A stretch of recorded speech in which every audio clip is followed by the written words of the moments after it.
Evangelho de Mateus. Hoje nós estamos no capítulo 7 e eu quero ler os versos 13 e 14.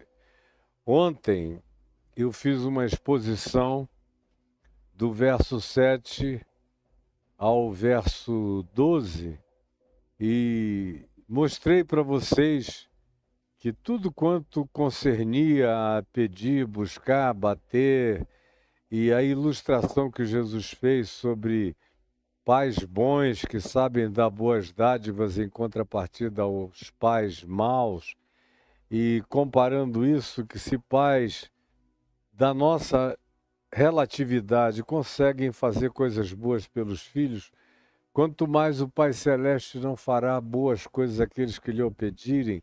E aí eu concluí dizendo a vocês que o verso 12 diz: tudo quanto pois. E esse é um pois evocativo que chama tudo quanto eu tinha explicado antes, e está gravado aí na plataforma no YouTube para vocês todos, tinha sua desembocadura nesse verso 12, que em geral está separado. Você lê os comentários, os comentaristas, os exegetas, os hermeneutas, todo mundo trata de Jesus incita a orar, pedir, buscar e bater, quando na realidade é um princípio amplo, universal, que cabe na oração também. Mas o verso 12 é a explicação, é o significado quando diz tudo quanto pois. Tudo quanto pois quereis, que é o que a gente, em razão do que a gente pede, a gente busca, a gente bate. Esse é o que nós queremos, que os homens nos façam, porque a gente ora a Deus frequentemente intercedendo por relações nossas no mundo. Muito raramente você vê alguém pedindo alguma coisa a Deus acerca dos céus. As pessoas normalmente pedem coisas a Deus relativas à terra. É o pão nosso, são as amizades, são os filhos, é a esposa, são os adversários, são os inimigos, é a providência, é a manutenção. Todas essas coisas do cotidiano. E que dependem fundamentalmente da resposta humana às nossas orações, ou das respostas humanas aos nossos pedidos humanos feitos aos demais humanos. Tudo quanto, pois, quereis que os homens vos façam, e eu quero coisas, eu peço coisas, eu busco coisas, eu pretendo coisas, Jesus dá a chave para abrir todos esses portais relacionais com Deus e com os homens, dizendo tudo quanto, pois, por causa do que quereis, buscais, procurais e desejais, tudo que quereis que os homens vos façam, tudo que quereis receber e que tem os homens como mediadores até das orações de vocês, assim fazei vós também a eles. Seja você uma resposta à oração que você quer receber. O que Jesus está dizendo é: seja você antecipadamente uma oração encarnada, e seja você a resposta à oração que você faz. Você deseja e pede, busca, seja provedor do que você deseja, busca e almeja, no âmbito do que você pode, consegue, alcança e atinge. Não necessariamente precisam ser as mesmas coisas, mas precisa ser a mesma atitude. Eu quero receber positividade, generosidade, graça, porta aberta como atitude.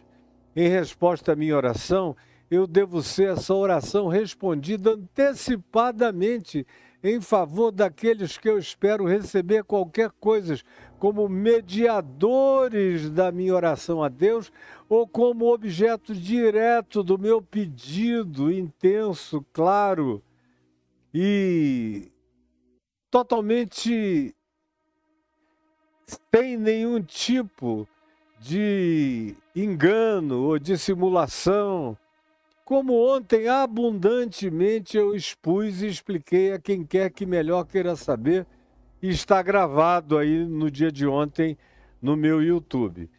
E Jesus disse: a chave disso tudo é o que vocês querem que os homens façam a vocês, o que vocês pedem, buscam e tentam alcançar, seja isso que vocês, no alcance de vocês, nas limitações de vocês, nas possibilidades de vocês, nos âmbitos da vida de vocês, realizam em favor dos outros. E quem faz isso não tem que se preocupar com mais nada nessa vida, porque aí reside o cumprimento, a suma, a sinapse espiritual de tudo quanto seja concernente ao ensino de Deus para a vida humana.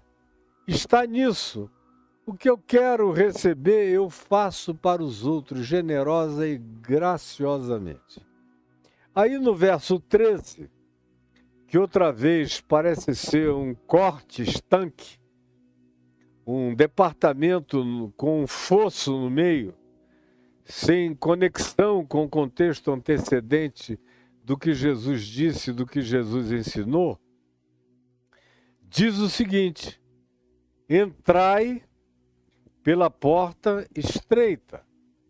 Aí tem um parêntese explicativo que diz: porque larga é a porta e espaçoso é o caminho que conduz para a perdição, para o desperdício. Perdição é desperdício. É larga a porta, é espaçoso o caminho que conduz ao desperdício. Porque perdição é desperdício. É você ver aquela riqueza humana extraordinária que Deus concede a cada pessoa. Não tem ninguém sem tesouro. Não há ninguém sem alguma riqueza. Mesmo aqueles que carregam disfuncionalidades mensuráveis do ponto de vista objetivo das nossas cognitividades chamadas normais, mesmo esses que não caem dentro desse espectro de normalidade convencional, explicado ou estabelecido ou glorificado por nós ou afirmado por nós, todavia carregam seus tesouros. Eu conheço pessoas que trazem no próprio corpo e em algumas deficiências cerebrais ou mentais, dificuldades, diminuições extraordinárias, mas ainda assim conviva com os pais deles ou com eles próprios, você vai descobrir os tesouros imensuráveis que algumas dessas pessoas têm.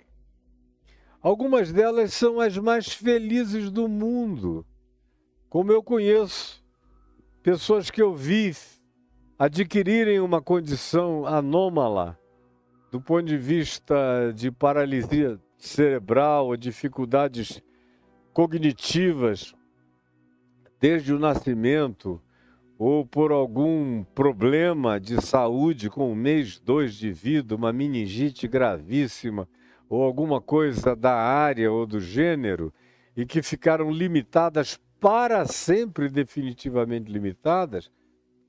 Mas os pais dizem: eu não queria trocar esse filho por nada, não tem ninguém mais feliz. Não existe maior alegria na minha casa do que a que provém desse menino que um dia foi uma criança, hoje é um homem de 40 anos, com uma atitude, um olhar iluminante, felicita a família toda.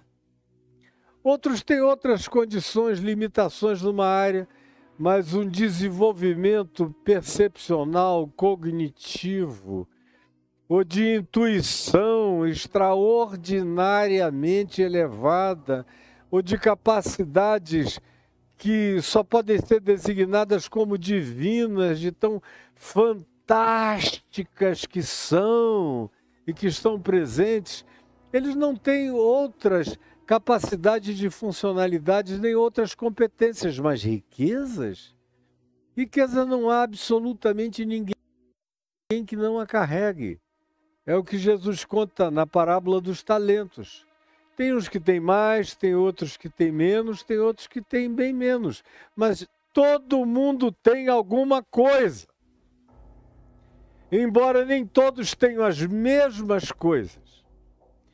Ou como Paulo, quando cria a metáfora e usa a expressão para definir aqueles que estão vinculados a Jesus pela fé, vinculados a Cristo, no desejo de serem uma extensão dele, de serem uma manifestação encarnada dele, de serem uma extensão corpórea, física, histórica, manifesta do amor de Deus, da bondade de Deus, da misericórdia de Deus, da compaixão de Deus, da graça divina no mundo, e que Paulo chama de corpo de Cristo, de membros do corpo de Cristo. Ao usar essa figura, essa metáfora, obviamente, ele está nos colocando num lugar onde nem todos e ninguém é igual ao outro. Assim como no meu corpo e no seu corpo, nada é igual ao outro. Nem as mãos que se repetem, os pés que se repetem, nem os membros que eu tenho em duplicidade são iguais. Nem esse lado do meu rosto é igual a esse outro lado. São profundamente diferentes quando você observa. Como as mãos, como os braços, como as pernas, como os pés, como os rins, que são duplos, são diferentes. Até as duplicações são distintas. Quanto mais aquelas coisas que carregam singularidade únicas, como órgãos no meu corpo. São únicos, são singulares. E Paulo usa essa expressão para dizer: ninguém é uma repetição do outro, ninguém é um clone do outro, conquanto ninguém seja clone ou repetição, ou um simulacro de quem quer que seja. Cada um carrega a sua própria peculiaridade, sua singularidade total, absoluta, única e irrepartível. Carrega uma exclusividade dentro da sua própria relatividade, é uma relatividade de exclusividade absolutamente inigualável e incomparável. Eu sou incomparável, você é incomparável, todos nós somos incomparáveis. Mas por que eu estou dizendo isso? Porque cada um de nós tem dons diferentes, cada um de nós tem oportunidades diferentes, cada um de nós tem âmbitos e alcances diferentes na vida, mas a cada um de nós nos é dada a mesma vocação, o mesmo chamado para fazermos as boas e melhores escolhas desta vida. Melhores escolhas. O problema é que as melhores escolhas são aquelas que na nossa animalidade, na nossa condição mamífera, em alguns indivíduos, trata-se de uma condição mamífera altamente predatória. Altamente predatória, e você sabe disso, em você mesmo, em você mesmo, em você mesma. Cada um de nós sabe. Mesmo os melhores de nós ainda carregam determinados potenciais predatórios que podem estar muito bem escondidos e dissimulados, mas o poder da predatoriedade está em nós. Caso a gente não vigie, caso a gente não faça as melhores escolhas, o que é mais fácil é seguir com o curso da predatoriedade humana. Ele é predador, eu também sou. A maioria é predatória, eu também o serei. Nós compartilhamos em comum, a maioria não diz, a bondade, o amor, a graça, a compaixão, a possibilidade de crescer em generosidade. Não, essas coisas a gente deixa quase como anomalias para uns pseudo-santificados ou para uns indivíduos que estão buscando serem melhores do que os outros seres humanos. Mas, na realidade, o que caracteriza um ser humano é justamente aquilo que a gente despreza. É justamente aquilo que você despreza, é a única coisa que caracteriza genuinamente a qualidade e a condição humana. As demais coisas que a maioria de nós abraça para depois dizer, não, eu fiz essa maldade, porque afinal de contas eu também sou humano. Eu me vinguei porque eu sou humano. Eu odeio porque eu sou humano.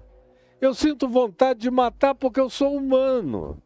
Na realidade é o oposto. Você só sente isso tudo é porque você não é exatamente ainda humano. É porque você se desfigurou, se desconfigurou. É porque você se deixou desconstruir. É porque você deixou prevalecer a dimensão absolutamente predatória que já devia ter sido vencida pela razão, pela lógica, pelos poderes mais elevados da sabedoria, pelo amor posto em prática que se dilata em nós e muda a nossa natureza e altera os nossos processos mentais e muda as nossas sinapses de relação interpretativa humana e social e relacional, portanto. Isso é ser humano. Ser humano não é parecer com Herodes o Grande, nem com Júlio César, nem com Marco Antônio, nem com Calígula, nem com Cláudio, nem com Tibério, nem com Nero, nem com Gengis Khan, nem com Hitler, nem com Saddam Hussein, nem com Bin Laden. Isso aí é a desfiguração do humano. O humano, você encontra na Terra em Cristo Jesus. Por isso ele se chama de o Filho do Homem, porque ele é o ser humano que se torna a minha vocação humana para me tornar, para ser. A minha vocação não é ser pastor, pregador, psicanalista, escritor. Isso é contingência de talentos, de circunstâncias, de ambiências, de uma quantidade enorme de coisas. Embora eu particularmente tenha a convicção de que eu nasci para ser e fazer o que eu faço. Agora, não é muita gente no mundo que tem essa convicção que eu tenho. A maioria está aí, entregue à loteria das oportunidades. Nesse sentido, eu sei que sou um bem-aventurado porque eu nasci para ser, fazer, realizar o que eu faço, realizo e sou. E não troco tendo oportunidades diárias de fazer o que quer que eu queira fazer e opte fazer. Tem um leque de alternativas extraordinárias. Eu nunca quis nenhuma das ofertas porque eu sei que o que me dá significado é ser quem eu sou, fazer o que eu faço, como eu faço, do jeito que eu faço, com o coração que eu faço. Essa é a minha vocação, esse é o meu chamado, esse é o meu prazer, esse é meu gozo. Essa é a minha realização, esse é o meu sentido, essa é a minha paz, essa é a minha vitória, essa é a minha força, esse é o meu poder. Essa é a minha resiliência, essa é a minha perseverança, essa é a minha inabalabilidade, é esse alinhamento total entre quem eu sou e quem eu serei em Cristo. E eu estou vivendo a vida inteira com essa vocação para ser em Cristo e para ensinar e chamar outros a serem em Cristo. Essa é a vocação essencial de todo ser humano. O resto é periférico, é distração, é circunstancial, é cultural, tem a ver com oportunidade, com chances e pode até mudar no curso da vida de acordo com o que vai acontecendo durante o processo da existência da gente. Portanto, eu não me ofereço a ninguém como referência para nada, porque eu sei que, nesse sentido, eu sou um indivíduo profundamente singularizado por um chamado especial desde sempre, desde que eu nasci ou desde o ventre da minha mãe. Algumas pessoas são assim. Nem todas são, mas todas têm o mesmo chamado. Qual é? É se tornarem segundo a imagem e semelhança de Deus conforme, manifesta, definida, delineada em Cristo Jesus, que diz o escritor de Hebreus, é a expressão exata do ser de Deus. E ele disse a Filipe, um dos seus discípulos, que perguntou, mostra-nos o Pai, isso nos basta, pediu a Jesus, e Jesus disse, Filipe, quem me vê a mim, vê o Pai, como dizes tu, mostra-nos o Pai. E eu sou chamado a seguir nessa direção e me tornar semelhante a Ele. Porque quanto mais parecido com Jesus, mais parecido com o Pai. E quanto mais eu me assemelho ao Pai, mais eu me assemelho a Cristo Jesus. De modo que em Cristo Jesus eu aprendo, estou repetindo a mesma coisa há décadas milenares, que em Cristo Jesus eu sei exatamente quem Deus é para mim, humano, e como eu, humano, devo me tornar para Deus. Em Cristo Jesus eu sei como Deus é para mim, humano, e como eu, humano, devo me tornar para Cristo Jesus. Bom, é isso que Jesus está propondo no verso 2. Tudo quanto, pois, quereis que os homens vos façam, fazem isso também vós a eles. O problema é que pouca gente escolhe isso. Como eu venho expondo Mateus, desde o capítulo 1 até aqui, desde janeiro de 23 até o dia de hoje, está tudo aí para quem quer aprender. Aprender de verdade, está tudo aí dado de graça, posto no seu rosto para você, para sua absorção. Agora, você já foi? Você se dispôs? Você se interessou? E você não tem desculpa, você não pode dizer que eu falo de maneira chata, desagradável, cansativa, lenta, não propositiva, não provocativa, nada disso. Você tem tudo que você pode encontrar numa pessoa que fale, explique, exponha. Deus me deu para você.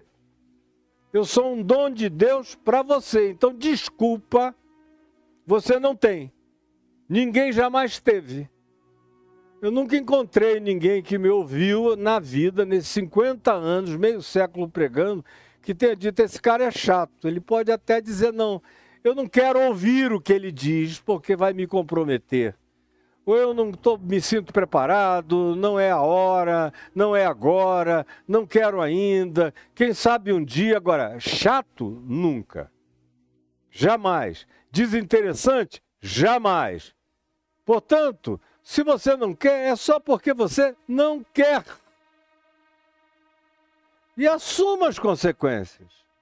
Porque nunca esteve mais aberto, nunca esteve mais posto, nunca esteve mais revelado, nunca esteve mais explicado, nunca foi tão simples acessar, atingir, alcançar, compreender, perceber nas variações adjetivas, que se você não entende uma coisa, você entende na frase seguinte, está tudo diante de ti. De modo que você, particularmente você, não tem desculpa. É o que Jesus está dizendo. Você quer? Todo mundo quer coisas. Agora, o preço é lindo. Porque os mandamentos de Cristo Jesus não são penosos. Não são as leis de Moisés. Não são os códigos de Hammurabi. Não são as legislações dos maias, dos astecas, nem dos incas, nem dos egípcios, nem de ninguém. E olha que os egípcios tinham legislações interessantes, humanas muitas delas, boas, melhores do que a de muitos povos. Mas não, você é chamado a amar. O problema é que não tem nada mais complicado para nós humanos do que amar. A gente diz que quer amor, que quer amar, mas é mentira. Você quer pepeca, você quer pinto, você quer peito, você quer carne, você quer corpo gostoso, você quer lábios carnudos, você quer um peitoral musculoso, uma barriga tanquinho, você quer alguém para expor, você quer um troféu para exibir. Agora, amar, você não quer. Vamos ser honestas, vamos ser honestos. Amar, você não quer. A maioria não quer. Não quer. Essa coisa de tudo quanto, pois, quereis que os homens vos façam, fazei vós a eles, é para uma minoria. Por isso é que muitos pedem, pedem e não recebem. Buscam, buscam, buscam e não encontram. Batem, batem e a eles não abre. Quando abre, abre a porta errada, acham a coisa errada, recebem o pedido de maneira equivocada que acaba lhes fazendo mal, como eu citei ontem.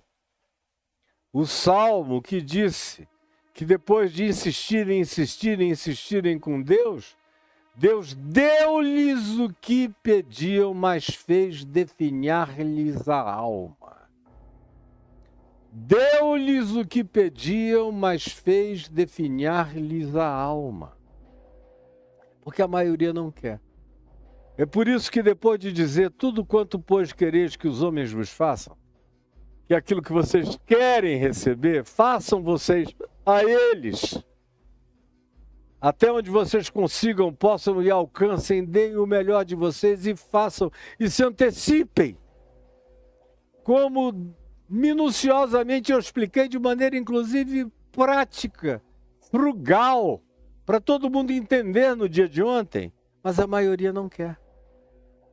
O pessoal quer que caia do céu, querem as benesses, querem as facilitações, querem heranças, querem loterias, querem um pai rico, querem nascer forrados, acham que o mundo lhes deve alguma coisa. E se não tem o que acham equivocada e idioticamente que o mundo deveria lhes dar graciosamente, ficam com raiva, amargurados, zangados, tomados de autovitimização e se enterram vivos, se anulam vivos, se tornam coxos vivos, paralíticos vivos, tetraplégicos.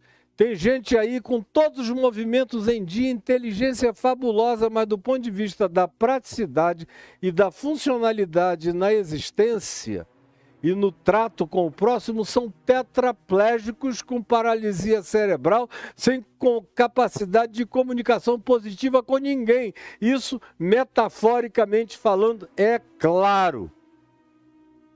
Aí vem Jesus, depois de fazer esse introito, fica bem óbvia a conexão entre tudo quanto, pois, quereis que os homens vos façam, fazei vós, pois, primeiro a eles. Aí ele diz, entrai pela porta estreita, porque essa é uma porta estreita. Essa porta dos bem-aventurados, lá de Mateus 5, aqui, que você me viu explicando durante 2 meses sem parar praticamente. Os bem-aventurados, os macários, que significa bem-aventurados espiritualmente, os humildes de espírito, os solidários, os que têm coração, os que têm fome e sede de justiça, os construtores de ponte, os preenchedores de fossos, os aproximadores de seres humanos, aqueles que de fato procuram manter a mente e o coração limpo, sem sujeira, sem malignidade, sem conspiração, sem perversidade, sem tramas malignas na mente, na direção do próximo, buscando as melhores interpretações da vida, sem ser um tolo. Porque foi Jesus quem disse, não deis o que é santo aos cães e nem as vossas pérolas aos porcos, dizendo com isso, sejam sábios, mas não sejam tolos. Mas a maioria não quer isso. Todo mundo gostaria de ter um QI muito elevado para ser remunerado com base no QI, mas nem o QI remunera ninguém à altura do que seja a ambição do indivíduo, a menos que você ofereça uma contrapartida de trabalho solidário, criativo, propositivo, intenso, e que você não cumpra apenas o seu job description, mas você vá para além do que está escrito e surpreenda a todos com as suas grandes possibilidades de trazer e de melhorar e de fazer upgrades nas coisas. Do contrário, você vai ter um teto baixo a vida inteira. Quem quer superar a mediocridade humana? A porta larga é a porta da mediocridade. O caminho largo é esse caminho aonde cabe a mediocridade toda planetária. E eu não estou falando de pobres, deseducados academicamente, de gente que não aprendeu nem a ler nem a escrever, não. Está cheio de gente sensata, sábia, que não sabe nem assinar o nome, mas que tem um bom coração, uma boa atitude, são solidários, são misericordiosos, são pacificadores, são resilientes, são perseverantes, não se vendem, não acham que os fins justificam os meios, preferem não ter nada ou quase nada, mas não transigirem com a sua consciência e o seu senso de honestidade essencial. Ao passo que você vê pessoas trilhardárias que não têm nenhum caráter, que são perversas mais, e tanto mais quanto consigam obter e aumentar o que tenham, muito mais você, se for averiguar, verá que eles expropriaram, deixaram gente chorando para trás para poderem amealhar o que conseguem arregimentar para frente e para eles próprios. Porque a grande maioria odeia essa história de porta estreita. Odeia essa história de porta estreita, a maioria. Você também, você, menino, menina, vocês também. Odeiam. Isso é um negócio que você olha aqui e diz, meu Deus, porta estreita. Aí vem Jesus e diz, entrai pela porta estreita. Quando ele diz entrai, é um imperativo, ele está dizendo que cabe. Quando ele diz entrai, ele diz que é possível. Quando ele diz entrai, ele não abre a porta para discussão a respeito de que seja ou não seja factível a possibilidade da entrada. Todo imperativo de Jesus garante a factibilidade da ordem. Todo imperativo de Jesus garante a factibilidade da ordem. Repita comigo onde você esteja. Todo imperativo de Jesus garante a factibilidade da ordem. Entrai significa que é possível. E não venha com a sua desculpinha boba. Você vai ser esmagado num canto igual uma barata na sua burrice. Pare com isso. Quando ele diz entrai, é porque é possível entrar.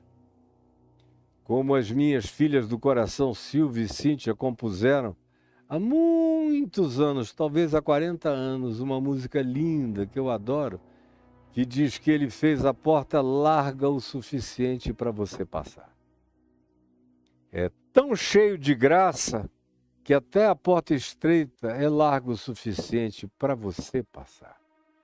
Portanto, entrai pela porta estreita.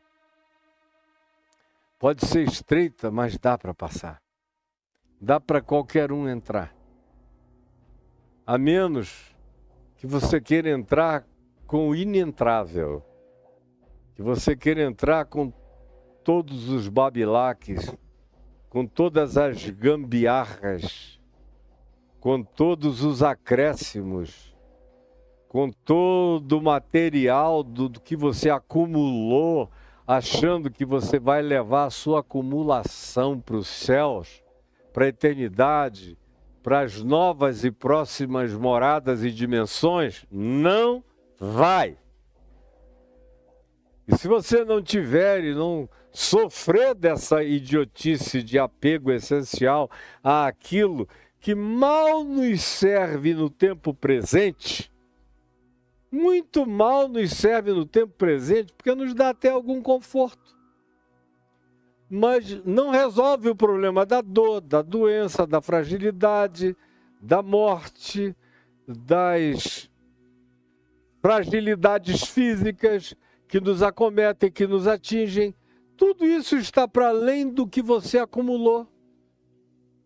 Você pode até contratar os melhores médicos, o melhor hospital, os melhores tratamentos, mas até para eles há um limite. Chega uma hora em que eles lavam as mãos e dizem: olha, a gente fez o que pôde, mas deu. Daqui para lá não passa. E tudo que você tem não vai contigo. Porque a porta é estreita. Cabe no máximo você. Você sem persona. Preste atenção. Você não é a sua persona. Você é esse eu essencial que a maioria nem conhece. A maioria foge dele. A maioria só vive da persona, apresenta a persona, ganha dinheiro com a persona, tenta seduzir com a persona, que é essa máscara, que é essa plasticidade, que é essa exterioridade, que é essa montanha de tatuagens que você usa para tentar impressionar o público, o povo, para criar algum tipo de interesse especial e singular na sua suposta pessoa, que ninguém conhece. Seu pai não conhece, sua mãe não conhece, sua mulher não conhece, seu marido não conhece. Muitas vezes seus filhos não conheceram até o dia de hoje e você mesmo não encontrou com essa pessoa que é você. Com esse eu essencial que está morto, acachapado, semi-sepultado, pedindo socorro, respirando por canudinho dentro dessa alma plástica que você se tornou, coberta de persona, de performance, de hipocrisia, que significa mascaramento, e é só isso, é só desempenho, é só escafandro. Não passa. Você e seu escafandro, você e sua caravana de acumulações não vão passar. Só passa se você se reduzir ao essencial. Só passa a sua pessoa. Agora, quem quer ser a sua própria pessoa,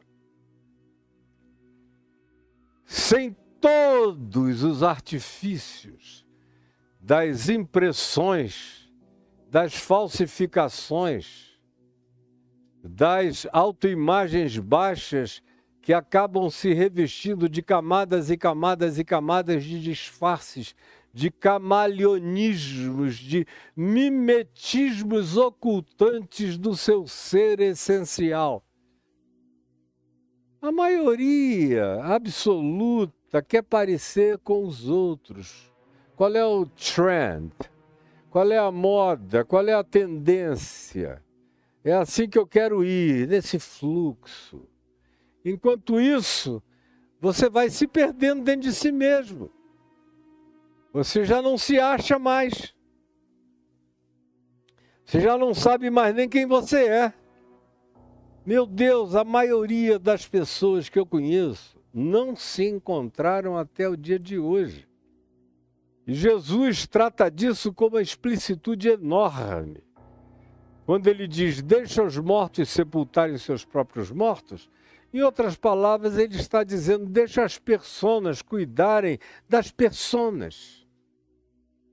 Em outras palavras, ele está dizendo, deixa os figurantes cuidarem das figurâncias. Deixa os intérpretes do teatro da existência cuidarem dos funerais do teatro da existência, porque não tem ninguém vivo, quase ninguém vivo. É tudo só representação, como diz o livro de Eclesiastes. É vaidade e é correr atrás do vento, é vaidade e correr atrás do vento. No fim você apalpa, na hora das definições cruciais, fundamentais, essenciais, definitivas, não fica nada, você juntou o que não vai entrar pela porta. E só vai entrar pela porta o que é você. O que você se tornou de fato e de verdade para Deus e para o próximo.